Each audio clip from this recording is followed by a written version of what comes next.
साहेब, ठाकरे गटाला धक्क्यावर धक्के देणं सुरू आहे. सुरेश बनकरांचा तुम्ही प्रवेश करून घेतला. भारतीय जनता पार्टीचं संघटन पर्व सुरू आहे. मी आणि माननीय कार्याध्यक्ष रवी चव्हाणजी आम्ही संघटन पर्वाचा प्रवास करतोय. या प्रवासामध्ये अनेक कार्यकर्त्यांनी इच्छा व्यक्त केली की आम्हाला भारतीय जनता पार्टीमध्ये पक्षप्रवेश द्या. ठीक आहे. शेवटी पक्षामध्ये काम करण्याची इच्छा एखाद्या कार्यकर्त्याची असेल तर त्यांना पक्षप्रवेश दिला पाहिजे. कारण शेवटी प्रत्येकाची इच्छा आहे की समाजात काम केलं पाहिजे. केंद्र सरकार राज्य सरकारच्या योजना समाजामध्ये दिल्या पाहिजे. याकरता आमची पक्षीय भूमिका असतं की एखाद्या कार्यकर्त्याला पक्षात काम करायचं असेल तर मग त्यांना आम्ही संधी देत असतो. तर या ठिकाणी आज मोठ्या प्रमाणावर संभाजीनगरमध्ये पक्षप्रवेश झाले आहे. खरं तर महायुतीच्या पुढच्या काळामध्ये आम्हाला मजबूत महायुती, मजबूत सरकार आणि पुढच्या येणाऱ्या स्थानिक स्वराज्य संस्थांमध्ये सुद्धा आमची महायुती ही चांगल्या पद्धतीने काम करेल आणि महाराष्ट्रामध्ये महाविजय आम्हाला मिळेल. आमच्या संघटन पर्वामध्ये 1.5 कोटी आम्ही सदस्य संख्या असलेली भारतीय जनता पार्टी या ठिकाणी होण्याकरता घरोघरी जातो आहे. घर चलो अभियान करतो आहे. 16 तारखे आणि 19 तारखेला 2 दिवस आमचं घर चलो अभियान आहे आणि मला विश्वास आहे की 1 कोटी 10 लक्ष तर आता भाजपाचे आहेत.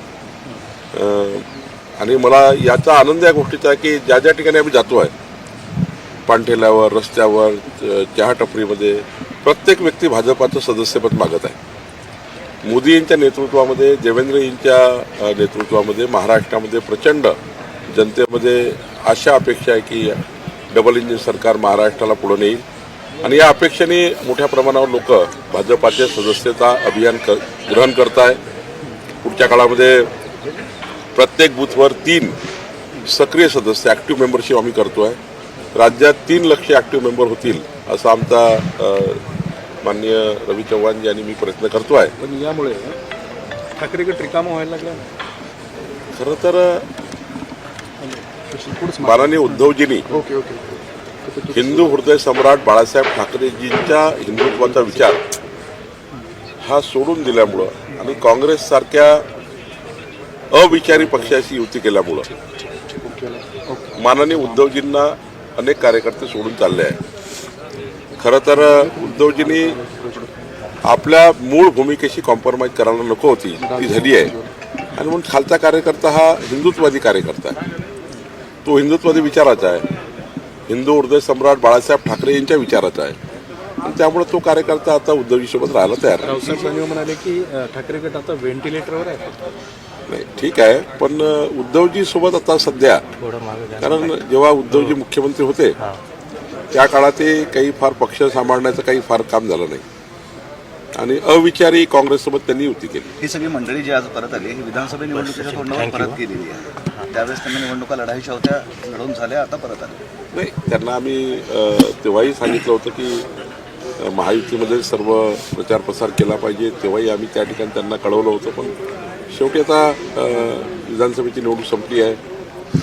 आता काही तो काळ फार संघर्षाचा काळ नाही आहे.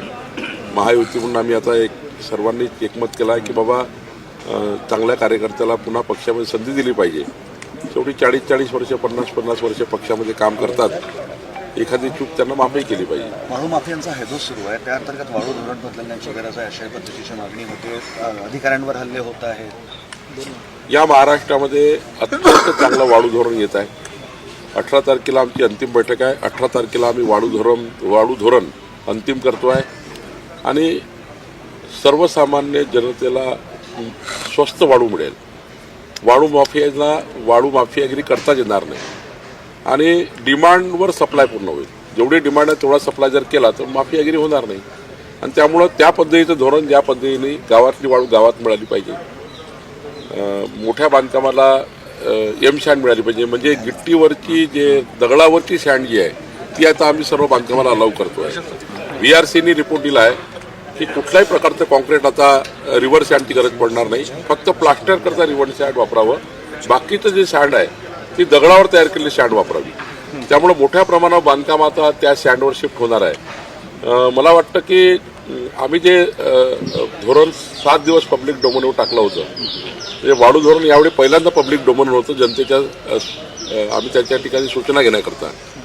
कालपर्यंत सूचना आल्या आहेत, 40-45 सूचना जनतेने दिल्या आहेत. आता पब्लिक डोमेनवर ज्या सूचना आल्या त्यावर आधारित वाढू धोरण तयार होणार आणि मला वाटतं आता यानंतर पुढच्या 2 वर्ष लागतील हे स्ट्रीमलाईन व्हायला. एका दिवसात नाही होणार, पण 2 वर्षानंतर या राज्यामध्ये वाळू माफिया दिसणार नाही, कारण वाळूच एवढी उपलब्ध असणार आहे की माफियागिरी करायची गरज पडणार. सुरेश दसांच्या प्रकरणाचा प्रयत्न केला होता, दोघांनाही एकत्र आणण्याचा प्रयत्न केला होता, कितपत यश आले तुम्हाला? नाही, तुम्ही समजावूनच घेत नाही.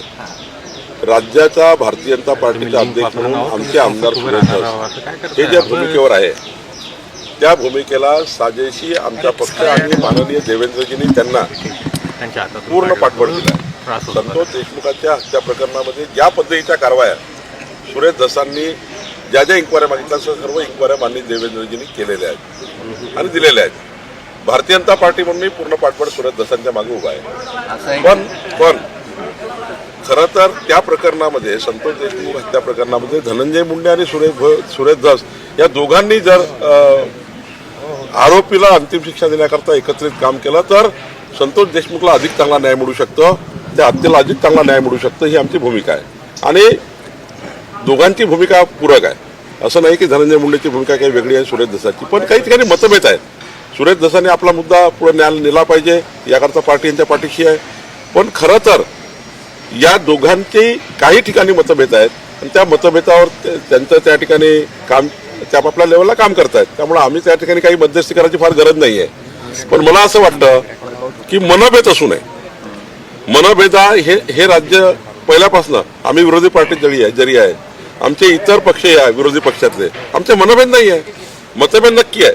त्यामुळं मनभेद नसावे याकरता मी काही गोष्टी सांगितल्या आणि आपापल्या भूमिका ते पार पाडतील, आपापल्या भूमिकेवर ते कायम राहतील, ते बरोबर आहे. पण मनभेद नसावे, मतभेद असले तरी होतंय का? पण वर्कआउट होतंय हे सगळं? नाही, वर्कआउट काय, आम्ही एकदा भारतीय जनता पार्टीचे अध्यक्ष म्हणून मी त्यांना सुरेश धस माझ्याकडे जेवायला मी त्यांना बोललो, नंतर धनंजय मुंडे नाही बोलवलं. पण याच्यामध्ये काही असा पॉलिटिकल कॉम्प्रोमाइज करा, गळाभेट करा, हे करा ते करा असा काही इश्यू नव्हता. फक्त त्या ठिकाणी आपापल्या इश्यूवर काम करावं आणि त्या ठिकाणी राज्याचं बीडचं विकासाचंही त्या ठिकाणी काम करावं. बीडच्या विकासामध्ये कुठल्याही पद्धतीचा या सर्व बाबीमुळे फटका बसू नये. संतोष देशमुखाच्या हत्या प्रकरणाचे आरोपी हे जॉईंटली त्या ठिकाणी जर आपण मोहीम घेतली तर निश्चितपणे आरोपीला जी अपेक्षित शिक्षा ती होईल. भाजपाने शांत राहायला सांगितलं सुरेश धसांना या प्रकरणात? कोणी सांगितलं असं तुम्हाला? असे सूर आहे काही शांत नाही सांगितलंय कोणी. सुरेश धसांनी आपली भूमिका योग्यपणे पार पाडताय. सुरेश धस आपल्या भूमिकेवर फर्म आहे. कोणी सुरेश धसाला असं म्हटलं नाही तुम्ही शांत बसा वगैरे, असं कधीच झालं नाहीये. आणि सुरेश धस अत्यंत चांगले प्रभावी नेते आहे, योग्य पद्धतीने प्रकरण हाताळतात आहे. कोणतेही शांत बसा असा कुठला आदेश नाही आहे आणि कुठलाही आदेश देण्याचं काही कारणही नाही आहे. कारण सुरेश धस एक सरपंचाच्या हत्येच्या विरुद्ध जी लढाई लढत आहे ती प्रभावी पण लढत आहे आणि मला विश्वास आहे की संतोष देशमुख प्रकरणात जे जे आरोपी आहेत त्याला सुरेश धस हे अंतिम फाशी देतपर्यंत लढत राहतील. त्याबद्दल कुणाची काही ना नाही आहे आणि कुणाचं काही प्रेशर नाही. टार्गेट महायुतीतलेच नेते आहेत ना. कुठलं टार्गेट आहे? आरोप करत आहे, पण धनंजय मुंडेंवरही त्यांचे भरपूर आरोप आहेत. नाही, ठीक आहे ना, ते आरोप प्रत्यारोप होत असतील, तपास यंत्रणा निर्णय करतील, पण त्यामध्ये असं काही कोणी त्याच्यावर प्रेशर आहे वगैरे काही नाही आहे. धसही आपली भूमिका योग्य पद्धतीने मांडतात आहे. माननीय धनंजय मुंडे बद्दल मी सांगितलंच आहे कालात की अजितदादा एवढे प्रभावी आणि एवढे त्या ठिकाणी सक्षम आहे की त्यांना ज्याविषयी वाटेल की चूक आहे त्याविषयी निर्णय करतील. महानगरपालिकेच्या नाराज असण्याची चर्चा, ते म्हणतात की मला मनाप्रमाणे काम करू दिले जात नाही, अशी त्यांनी भावना व्यक्त केली. भास्कर जाधवजी हे पहिल्यापासूनच कामाला प्राधान्य देणारे नेते आहेत. आता मला माहिती नाही त्यांनी का असं मला त्यांच्या भूमिका मला माहिती नाही, माझी काही त्या फार चर्चा झाली नाही आहे आणि तुम्ही सांगितलेलं काही मला त्यातलं माहिती नाही. पण भास्कर जाधव हे नेहमीच धडपड करणारे नेते आहेत आणि त्यांना जास्त काम केलेलं आवडतं. त्यांच्या पक्षात मला भूमिका माहिती काही सल्ला त्यांच्याशी नाही. मी काही असं बोललो नाही आणि मी काही आता सध्या असं बोलणार नाही. काही सल्ला आहे का? मी कसा सल्ला देईन? भास्कर जाधवला सल्ला देण्याला मी काही एवढं आले तर स्वागतच ना. नाही. असं आहे की आमच्या पक्षामध्ये कोणी जर आलं, मी कधी भास्कर जाधवला असं म्हणणार नाही, कोणी करणार नाही, कारण त्यांचा निर्णय त्यांनी घ्यायचा असतो. पण आमच्या पक्षात जर कोणी आता म्हटलं संघटन पर्वामध्ये आम्ही येतो आहे तर आम्ही त्यांना घेतो, पण आम्ही काही भास्कर जाधवबद्दल चर्चा नाही, त्यांच्याशी बोललो नाही, त्यांना त्या ठिकाणी कुठला निर्णय घ्यायचा त्यांनी त्यांचा निर्णय घ्यायचा आहे. त्यामुळे मला असं वाटतं या प्रकरणात काही अडचण आहे. स्थानिक स्वराज्य संस्थांमध्ये महानगरपालिकेच्या निवडणुका भाजपा सोबळावर लढण्याची तयारी करते का, तसे संकेत आहेत का? कारण शिवसेनेला वाटतं की अशा पद्धतीची भाजपाची तयारी सुरू आहे. करता तुम्ही असं समजता? मी जाणीवपूर्वक सांगेल, भारतीय जनता पार्टी 100% महायुतीच्याच बाजूने आम्ही जातो आहे. पण काही ठिकाणी स्थानिक लेवलला ह्या निवडणुका असल्यामुळं स्थानिक युनिटचाही विचार करू. शिवसेनेचं स्थानिक युनिट आहे, राष्ट्रवादीचं स्थानिक युनिट आहे, भाजपाचं युनिट आहे. शेवटी निवडणुका यांना लढायच्या आहे स्थानिक युनिटला. त्यामुळे काही निर्णय त्यांच्याही मताने ऐकावे लागतील, पण भाजपाचा मूळ मुद्दा आहे की आम्ही महायुतीमध्येच पुढे जाणार आहोत. Thank you sir. Come on guys, hurry up. यार सुन ना, एक ब्रेक ले लेते हैं.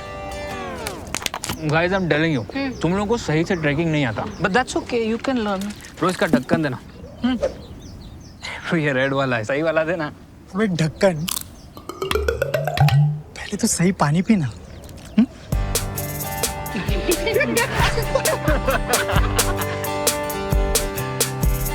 Manikchand Oxyrich, proudly Indian.